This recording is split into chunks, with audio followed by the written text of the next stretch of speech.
අද අපි කතා කරන්නේ හයිඩ්‍රොෆේෂල් මැෂින් එකත් එක්කන මේ RF එක රේඩියෝ ෆ්‍රීකවන්සි.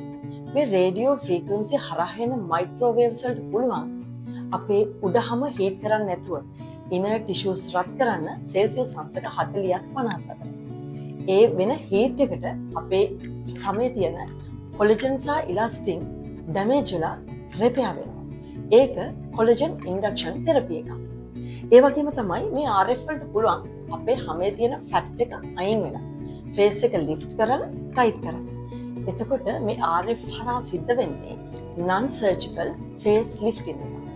ඒකට මේ RF probe එක ගැන අපි කතා කරොත් මෙයාගේ මේ probe එක අපිට use කරන්න අපිට ඕනේ conductive gel එක. වතුරවත් එතකොට සූතින් gel එකක්වත් අපිට මේකට use කරන්න බෑ. අපි මේකට conductive gel එකක් එහෙම නැත්නම් ECG gel එකක් නැත්නම් RF gel එකක් අපිට use කරන්න පුළුවන්.